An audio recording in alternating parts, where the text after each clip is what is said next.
he's ripe for marriage. So if you're out there and you're interested, please, I can give you Brinko's number. Anyway, so since you're already laughing and they can hear you, you're most welcome, Mr. Solomon. Solomon Emmanuel Opolot, political and legal analyst. Legal and political analyst, or any order can work. Yes. Hey. Yeah. Okay, you can say hi to our viewers and then we get into our topic of the day. Hello dear viewers, I'm glad to be here on Family TV. I am Opolot Emmanuel Solomon, a lawyer by profession, and I'm glad to be hosted today, yes, to share on emerging issues. Okay. Yes. Show us your fingers. We want to see if you're married as well. Well, I'm still you're still available. Still, you called, what's the name of the person that Didmas. Yes, I'm still like Didmas. No, you're still like Brinko. Didmas proposed. I'm still like Brinko. Yeah. Yes.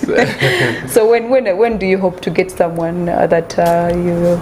Well, as the saying goes, God's timing is the best. Are you looking at someone? But is I think I'm ripe.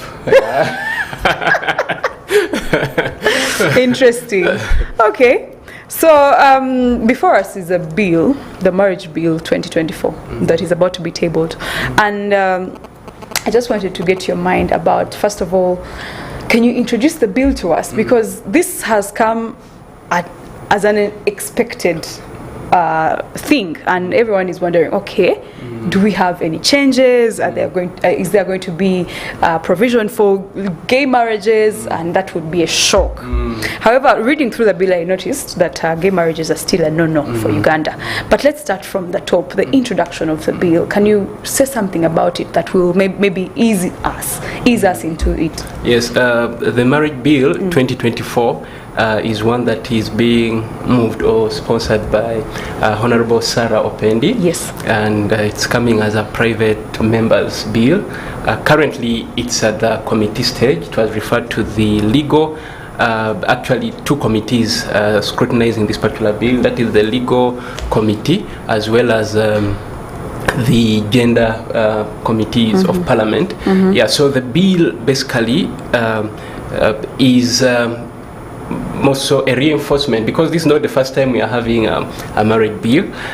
Previously there was a marriage bill that didn't necessarily go through, and this a reincarnation, probably with a number of changes in this particular bill. So the bill, when you look into the memorandum of the bill, it has been brought forward because of a number of issues that the mover alleges have happened over time and seemingly informed by research. So the bill,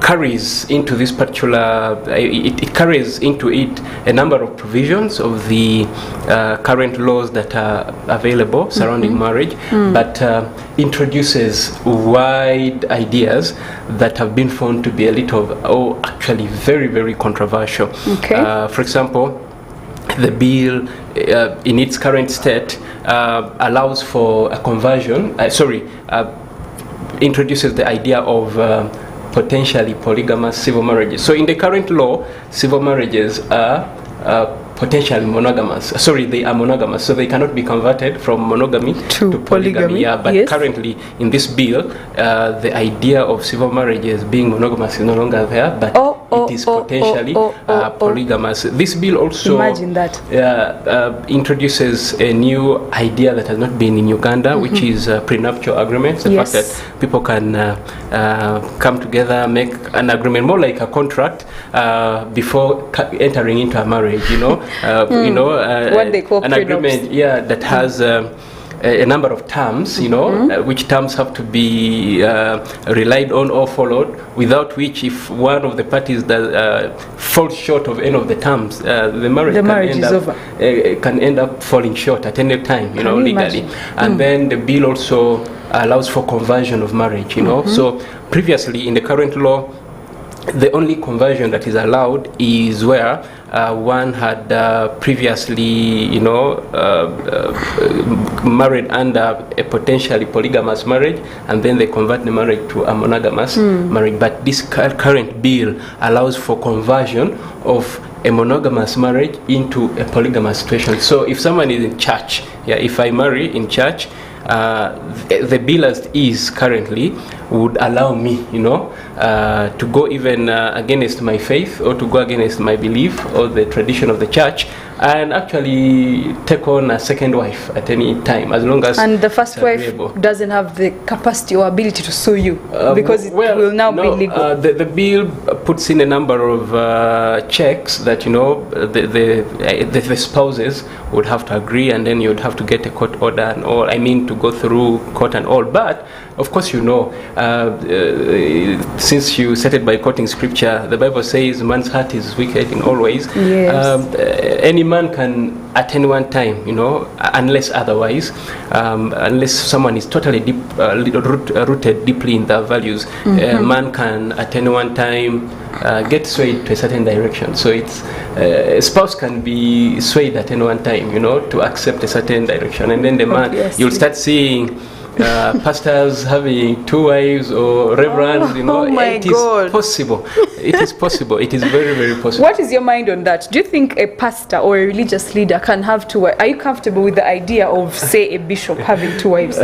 No, of course not. Yeah, of course, that would be breaking faith tradition. But does the Bible say they should have 1 wife? Of course. If God really intended for a man to have as many wives as possible, probably in the creation story, you would have had him, apart from picking 1 rib, you would have picked 4 That ribs. is a very nice argument. But I can also say, ribs, you're conversant with the Bible. You know that some people who were very close to God, who were after God's own heart, they had over 5 women. Well, of course, when you look into the whole development of the Bible, God kept on dealing with human beings, or with man's heart, until he got into the until when Jesus Christ comes. From the time when the first prophets come and all, there was already a certain kind of situation in the world, and sometimes some of these things, man has to choose what direction they take. That's right. Yeah, so sometimes the Lord had to deal with the heart of man until eventually got the perfect picture that man can follow, in choosing marriage and all. But so we are looking at unless otherwise, you would have seen in the New Testament, you would have seen a number of polygamy. A number of people, ministers, having 2 or 3 wives, but you don't see that in the New Testament. So you realize that God took man through a time of transformation to get the perfect idea that he wants for marriage. So in case this bill is passed into a law, we are seeing a Uganda where you are allowed to marry more than 1 woman. Yes. It is, if this bill goes through, not only Uganda. Now, since you started from quoting scripture, you're seeing churches, your home church. Imagine you usually see 1 man and 1 woman, you're coming on Sunday, but you're seeing a situation where a certain man is coming with 2 wives or 3 wives, because all these are possible. That's why law comes in to check, to be a check, or to check and to be a balance to man's heart, to check man's heart, because as we started earlier, man's heart is wicked in all ways. Man can fall short any one time. That's right.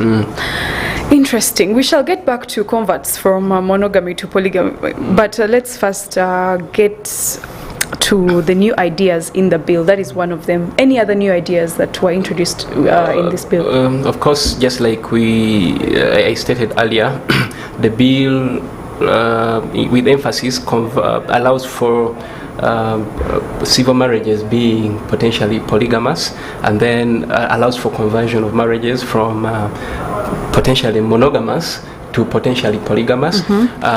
It also allows for introduction of prenuptial agreements. These are ideas that are really so much in the Western world, and probably South Africa in Africa is really practices these kinds of. But when you also look into the records, as we shall see later, when you look into the statistics of the breakdown of the family in these particular countries, you realize it is at the scale of divorce is so high. And then when you look at it also introduces the idea of having one ground for divorce. Yeah, so previously you have a number of grounds. In the current law, there are a number of grounds for that one can use to seek divorce. But this particular bill brings one single ground, which is irretrievable breakdown of marriage. However, irretrievable breakdown of marriage, as we shall discuss later probably, is more of a subjective idea. It is not so much objective. You can use any reason to seek for divorce. Your husband made you annoyed, and then because of that you are no longer speaking to him, you feel so bad. Yeah, or your wife made you annoyed, you no longer so you use any reason to seek a divorce, which is really disastrous. When that comes through, you'll surely, just like we stated earlier, man unchecked is really can go for anything. So you'll see a hike in divorces in this country. Thank you. Now, this marriage bill also states that court ruled that marriage is not an entitlement to a 50% interest in matrimonial property under the matrimonial property rights. You agree with that?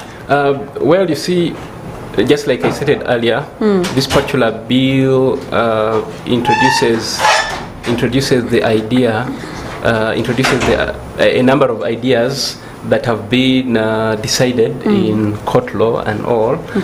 So it tries to bring in, some of those decisions into the bill. But what comes as controversial on property? Property has always been a very controversial issue, more so around marriages, which should not be the case. Yeah, so when you look at the bill as it is, if it goes through, you will be so sure that a number of people will make marriages transactional. Yeah, so coming into marriage because they're having an eye on property. I think you've already seen such stories. In the celebrity world, where someone gets into a marriage just for a few weeks, and they're saying they're going for divorce because of they're having an eye. They want that 50% on property. So. When we get into such a situation, it will become very, very, very, marriages will become very transactional as opposed to covenants as the idea should be.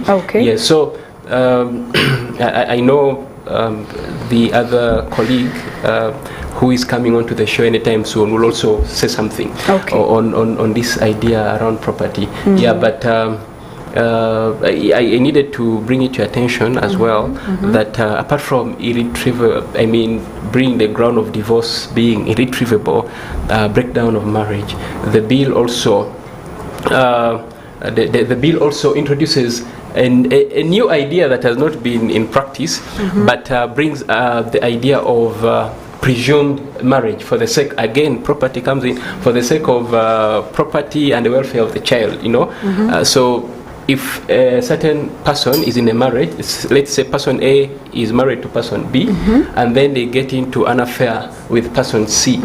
Yeah, the bill as to say is currently, it brings in the idea of the fact that court can actually presume that person A is married to person C for the sake of property and the welfare of the child. So those are very controversial provisions that are in the bill, and I would really interest the viewers to pick interest in skimming through the bill, reading through the bill, and so that they know what they are either standing for or standing against. Yeah. Before we go any further, I would like to pick your mind. Do you think there is a possibility of this bill actually being turned into a law?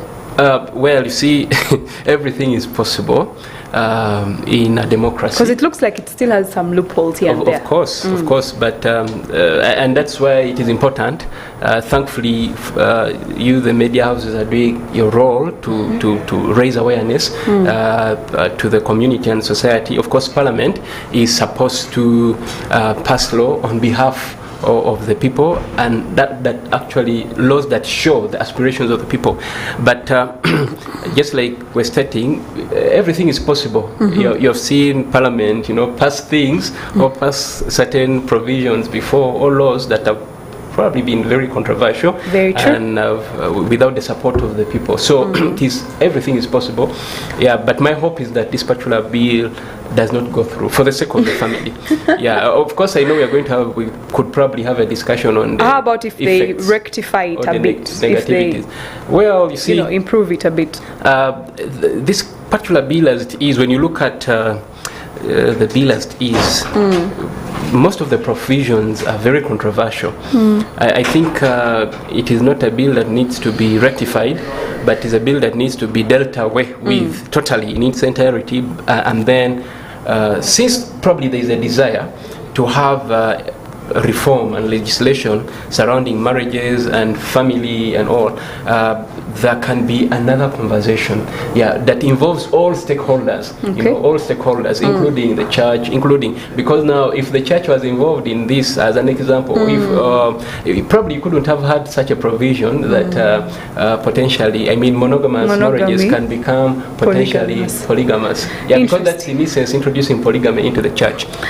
We're still debunking the marriage and sexual offences bills at the Parliament of Uganda. This is a bill, no, we're not at the Parliament, but it is a bill that has been tabled before the House. Now, you are most welcome, Mr. Twaise Charles. Thank you for being with us. Kindly test your audio so we can know that you are on by saying hi to the viewers. Hello, viewers. Good morning. Good. Okay. You found us in a very heated discussion here, and we are trying to understand this new marriage bill 2024. And first of all, are you a married man? Yes, I'm married, have 5 children. Interesting. And so I'm in the game. You're in the game. You're in the game. Yeah. Now, how would you like it if you were allowed legally to get another wife? Well, I'm satisfied where I am at the moment. My understanding really is there is a bit of trivialization of marriage. Marriage is a sacred institution. It's, I think, the best institution on earth. But in the laws that we see being promulgated and proposed, we see a kind of trivialization. It's like something you can go and turn around the way you want, and then throw away whenever you want. And that kind of trivialization is something I think is not right. We are here to defend the institution of marriage and family, so that we continue to have marriages that bring the happiness that we all want. When we go there, we don't want to feel we are in prison. We want to really enjoy the experience. That's true. Okay, so you do not agree with marriages converting from monogamous to polygamous family, because this is going to be in the civil marriage area. Yes. Church marriage, maybe not. No, Yes. Even the current bill as is allows for someone who married in church, because that is potentially monogamous marriage. Eventually, if they think 5 years from that and the spouse they married is becoming a challenge, the current bill as is would allow them, as long as they go through, the checks. But they cannot wed in church again. Well, they may not. They can go for a civil. They can go for another way. Customary. They can go for another form of marriage. I think we need to host church leaders so that we see what they have to say about this one. But anyway, Mr. Twaise, please tell us your mind on the fact that this bill actually would allow for conversion from monogamy to polygamous marriages. Obviously, that's an anomaly because marriage, I think, is very difficult when there is more than two people involved. It becomes a totally different arrangement. So the whole idea of polygamy to me is unacceptable.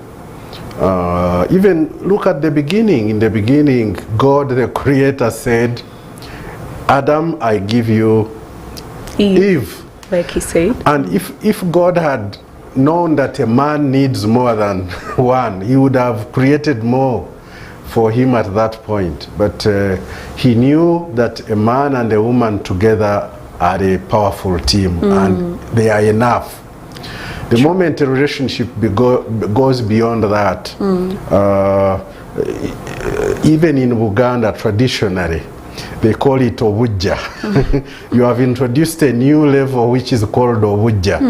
And obuja in Uganda is a negative word, meaning there is a sense of jealous and hatred and a feeling that somebody has encroached on my territory and I need to be, there is enmity. So a family is not supposed to have those kinds of feelings. We still need to show people, even though they say customarily a marriage could have more than one wife and so on. Even in those situations, there were exceptions. They were not the rule. Even in customary marriage, they recognize that a man, once you get married, then you have a family. And adding on was an exception, not a rule, even in traditional society. That's true. So even in Muslim families, in Muslim countries, some of the Islamic countries now, they have gone back and realized that polygamy is not a good thing. And some of the countries like Saudi Arabia and so on, they are now encouraging people to become monogamous. Can you imagine that? Many families there are monogamous. It's very few you will find have more than one. Why? Because they have realized that the principle is one man, one woman. Yes. Just before we go for a short break, I would like to get your mind on the fact that there are going to also be prenuptial agreements where your wife can no longer take 50% of your property, but rather they will just be married to you, period. And these are some of the things we are saying. You can make a law, but what is important is the philosophy, is the spirit of the law that you are introducing. Because when you don't look at the spirit, we know that these laws are already operating in the Western world. Prenuptial agreements and so on and so forth. In fact, to me, this proposed the bill is more like a transplantation of what is in the Western world and bringing it here to see as an experiment maybe. But we've already seen the results. We already have the experimental results from one world. Sure. So we are not going to guess what the result will be. Prenuptial agreement is like, say, meeting a girl, you love her, and you say, honey, I want to marry you. But before we go ahead, here is an agreement. I want you to sign that you will not take any property I have should anything happen. I think when you say that, that marks the end of that relationship. I agree. There is no way you can go ahead after you have expressed that kind. So prenuptial agreements, in my opinion, are the death of a relationship. Of relationships. Because it shows I don't trust you. Should anything happen, you are not going to stand by me. If I'm in problems, I can't trust that this man will stand with me if I'm going through any problem. So it's a sign of lack of trust, and a family is built on trust. So I do not agree with prenuptial agreements. A family should be built on love and mutual support. That's when it works. what is wrong with me actually taking 50% of your, not even you, because we've worked for these things together in any case, I believe, if we are married. And I cannot imagine myself getting a tall, dark, handsome man and then having to share him with someone else. It won't work for me. But anyway, this is Church of Uganda Family TV, and my name is Carol. Thank you so much for being a part of Issues at Hand. We are still here with our guests, and we're going to take a very, very short break and return with more. Don't go away. Issues at Hand, powered by Protea Hotel by Marriott Entebbe. Comfort and luxury at its best.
This is Church of Uganda Family TV. Enriching lives. Regulated by the Uganda Communications Commission.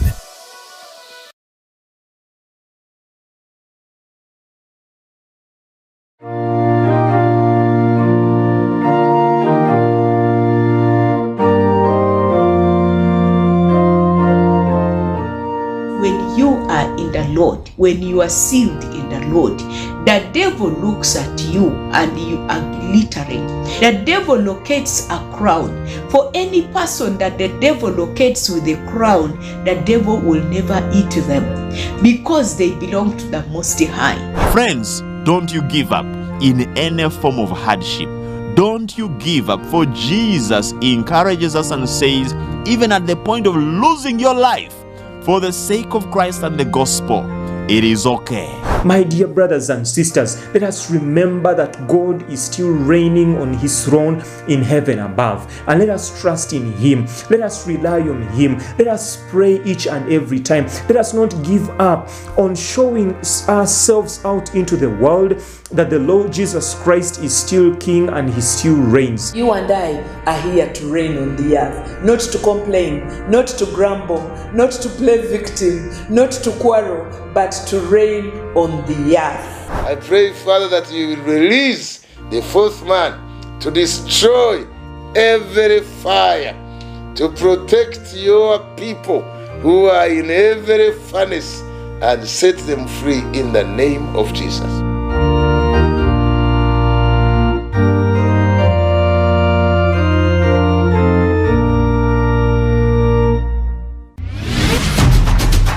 Issues at Hand, powered by Protea Hotel by Marriott Entebbe. comfort and luxury at its best.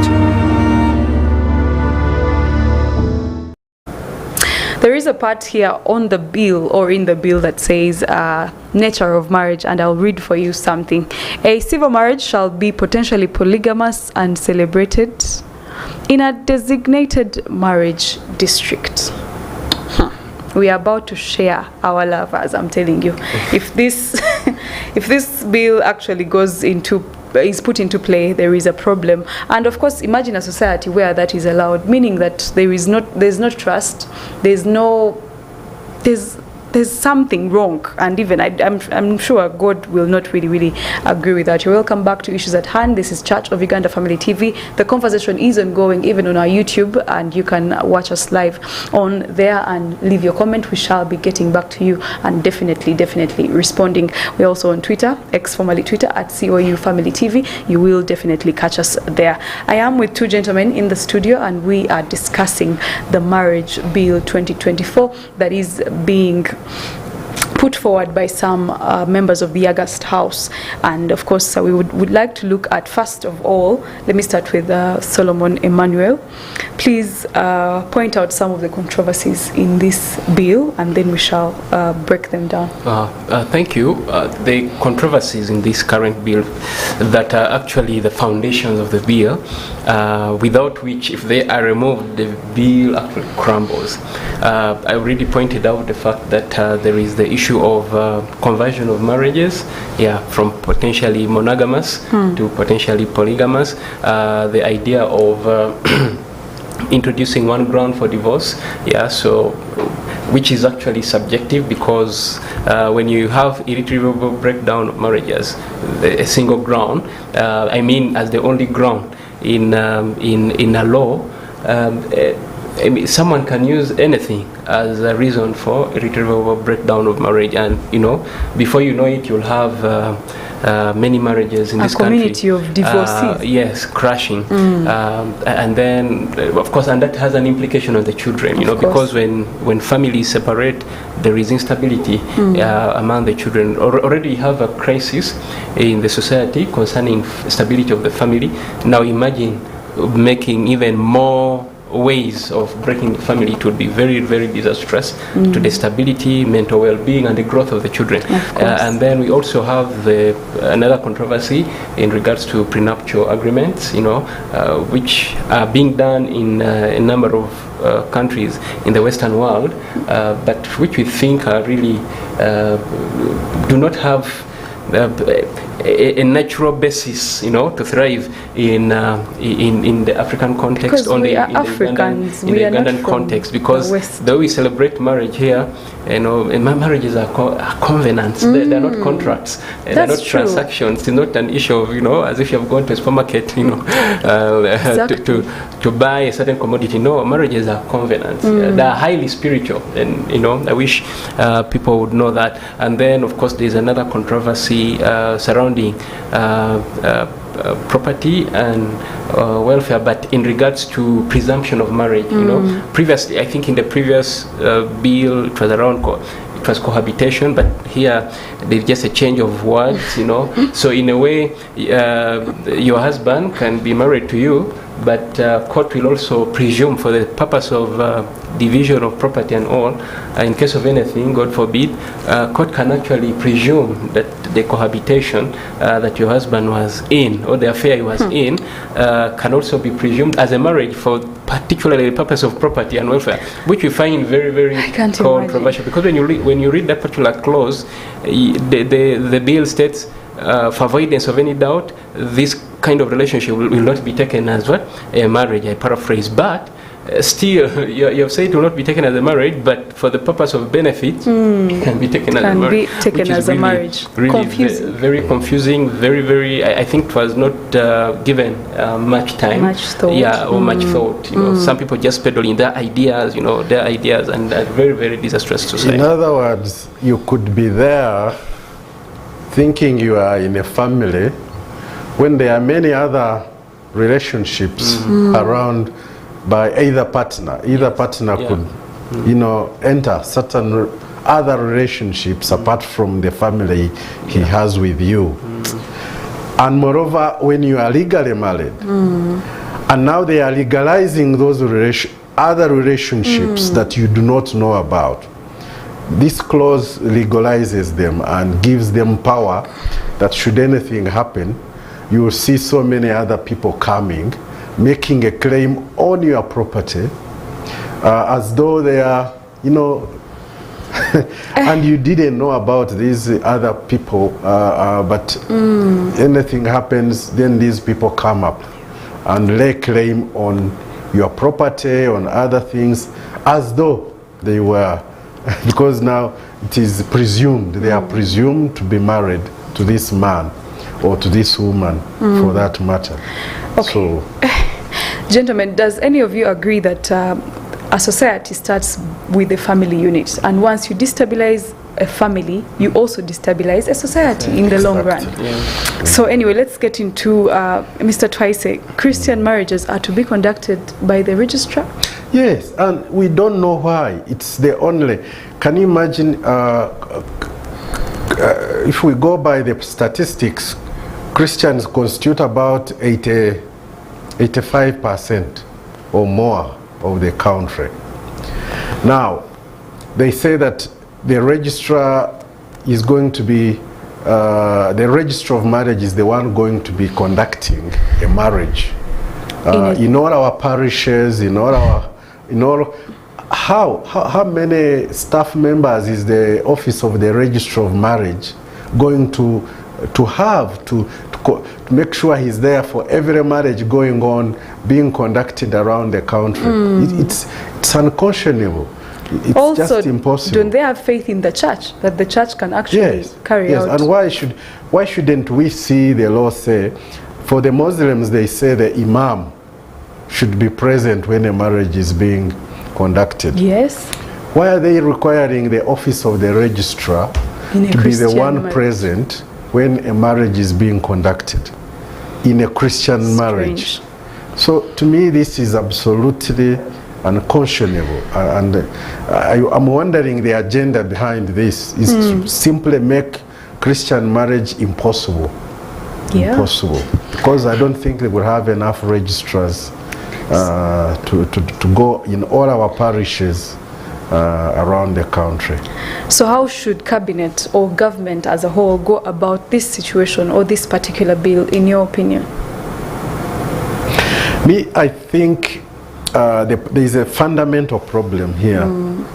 Laws of this nature should not be brought as private members' bills, as in this case. Because a private member, or it could be one or two people, you sit down and you want to write policy for the entire country without any involvement or participation of all the stakeholders. To me, there is a fundamental error there. A law concerning marriage and most laws in general should be brought to Parliament by the government, which has capacity to carry out stakeholder consultation and make sure everybody has been brought on board. But the problem I see is people who are trying to push agendas. Because even the previous bill, which was the marriage and divorce bill, was actually drafted by First Parliamentary Council, by the Ministry of Justice. Yes. Now, the same bill had the same problems, the same agendas being pushed. And we stood and said, no, this is not good for the country. And in 2015-16 there, the government of Uganda vacated that bill and stopped supporting it, and it died there. Now, we thought now the proponents of that bill would now use a more democratic means of involving all stakeholders. But they have gone again and brought it as a private member's bill, where there was no consultation, and they are again pushing the same agendas, cohabitation, legalized cohabitation, all these things, which are really going to cause another uproar. So my view is the law on marriage should be brought to Parliament by the government which has capacity to do all stakeholder participation and consultation, so that we all participate in drafting. The problem is at the drafting stage. Once a bill is drafted, it will actually not be fundamentally changed. Even if it comes to Parliament, it will not change from the main content of that bill, will not change fundamentally. So we propose that this bill shouldn't go for second reading and third reading, because we will not be able to do the surgery or change or the proper amendment on this bill. It should be referred back to the Ministry of Justice, which can do stakeholder consultation, and we all participate in drafting a new bill on marriage. Yes, that's the best way. Mr. Opolo, do you agree? Yeah, I think, as I stated earlier, we don't need only, I mean, as you asked, if it is okay to just amend a few things. No, I don't think we, because the intention of the bill, when you look from the memorandum, it has a certain agenda. I think we need to, and that agenda satisfies a certain section of people. We need a law, as Mr. Charles says, and which I agree, we need a law that encompasses the whole society. I would love to note, I think it is, should be objective 19 of the Constitution, which mandates, it calls on the society and the state to protect families. So the Constitution itself has a number of provisions that call on the involvement of every individual. It's a duty of every citizen to ensure that there is proper parenthood. It's a duty of every, I mean, it calls on everyone to be involved, including the state, in ensuring that there is protection of the family. So how do you ensure protection of the family? Yet you are creating ways of destroying the family. So it is really important, as Mr. Charles says, Mr. Twaisa Charles says, that we have a wholesome discussion that involves every stakeholder. If interestingly, and which is true, if this particular bill had gone through the scrutiny of every stakeholder before it came to where it is right now, honestly, you would have a totally different kind of bill. You would have had, you would have had a number of controversies that we see currently on, conversion of marriages, on issues of marriage in the church and all, on issues of prenuptial agreements, issues of assuming a marriage for the purpose of property and welfare. And to add, for example, that issue of welfare and property, the law is elaborate on the protection of children's rights. The courts have litigated vehemently. The Children's Act has a provision on the welfare of the child. The Succession Act. I mean, the law is already elaborate on how to protect the interests of children. Even if they are born out of wedlock, the law really already has a number of safeguards for children. So there is no reason of bringing this particular provision of presuming a marriage for the sake of property and welfare of children. There is already an elaborate legal regime that is available to protect the interests of children, even if they're born out of wedlock. So in essence, the law is, legalizing, outside. I mean, if someone falls short and starts going around, and doesn't matter. A human being may fall short and have as many women outside marriage as possible. And then so imagine you'll have to legally share your man with many other women, and they can have a claim into that man's property at a certain point. Yes, so that's very disastrous. So in your opinion, we should stick to the laws that are already available. There is no need for a new bill. Yes, well, we need to stay, but we need to have an overhaul, because it is desirable that we have an overhaul of the laws surrounding, marriage currently, but not in the direction that this particular bill has taken. Yes. And of course, the proponents of this bill say that they wanted to consolidate all the laws on marriage and so on, which is a good thing. We want to have one place where we go when we want issues of marriage. But now, instead of consolidating what we already have, which is fairly good. They have really driven an agenda, and what we have in this bill is not equivalent to a consolidation of the laws. It's not a consolidation. It's a driving of a new agenda. And you see, this is why this should be done at the drafting stage. These agendas should be debated when we are drafting this bill, and all the stakeholders should be there, and they debate these issues, and then they are drafted. But there is a consistent avoidance. By the way, this law on marriage has come a long way. Going back to the 1960s, they have been trying to introduce a law on marriage, but every time it's about agenda. People are trying to push, and it's mainly some activists. Some activists, they want a law that unreasonably tries to protect the interest of women. Okay, my view is that a law on marriage should make sure everybody in that arrangement, the children, the woman involved, and the man, should all be protected equally. But we should build on logic, really. We should build on common sense. It's more like common sense. When you enter a marriage relationship, you want to know that the person you are bringing into your home, you trust them and you wish them well. After that, the issue of property. There is so much focus on property in this bill. It's like people go into marriage looking towards the point where they will divorce and now start struggling about property. This should not be the purpose. The purpose of marriage is to ensure there is stability and longevity and permanence in that relationship. Why do we want permanence? So that the children who are growing up, they are vulnerable members of that arrangement, are protected and are nurtured to adulthood. That's the whole purpose of marriage.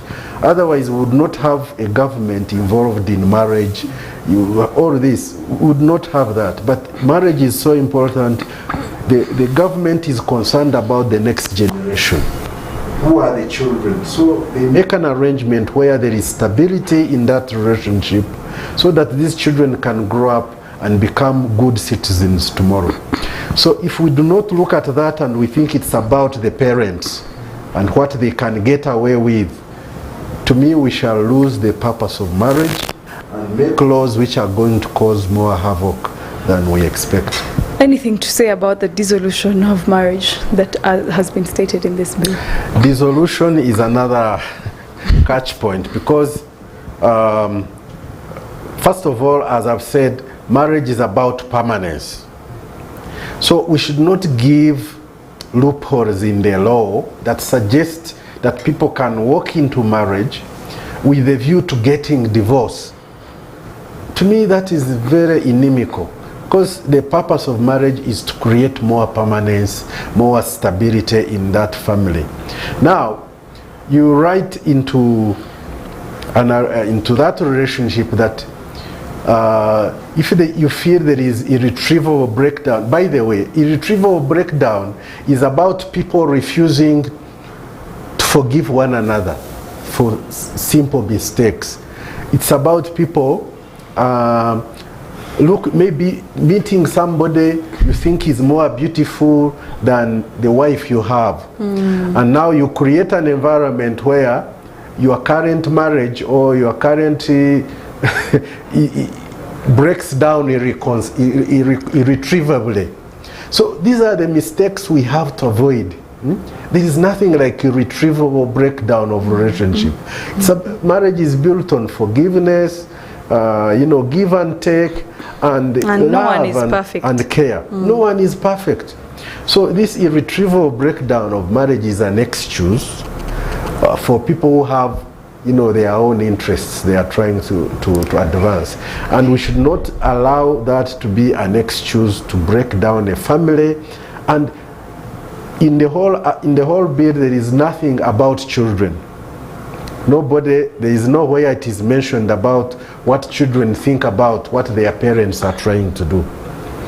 So, my view is, I wish there was any clause which says that the court shall hear the opinion of the children as well. Because they are the vulnerable members of this family, and they allow this to only be between mommy and daddy. If they feel they no longer want each other, then they can go ahead. What if we also hear the children? What do they have to say? And my view is, this bill needs to go back to the drawing board. We need to go back to the drawing board and have all of us participate.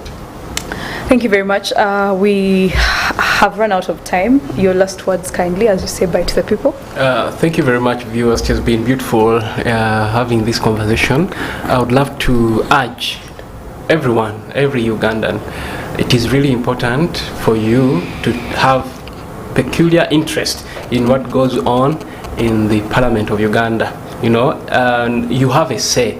The laws provide for ways in which you can say something concerning anything that is going on in the Parliament of Uganda. So pick interest. Currently there is this particular bill. There is also the sexual offences bill, highly contentious and controversial bills that are going on in Parliament. And it is important that your eye opens towards seeing what is happening in your country. Because they are making these laws for us, but they are very difficult. But thank you so much, gentlemen, for being here. Charles, maybe you can say bye, though we don't have time. Viewers, we thank you for listening in and for participating. I know this is a contentious topic, but get involved. My view is that this bill shouldn't advance to second reading because it is difficult to correct it on the floor of Parliament the way that it would come out as a good law for all of us. We need to refer it back to the drawing board where all stakeholders can participate. Thank you. Thank you very much for being a part of Issues at Hand this morning. I want to thank my guests for making it here. I hope we shall have more time to really discuss this in elaboration. I really wonder who is behind the bill and what they are trying to push. But let's keep watch. For us, ours is to bring you the information as it unfolds. My name is Karen Wamani. Thank you so much for being a part of Church of Uganda Family TV. We are located at Church House 13th floor in case you are interested in business of any kind. However, we still have a string of programs coming up for you. Do not go away. From myself and the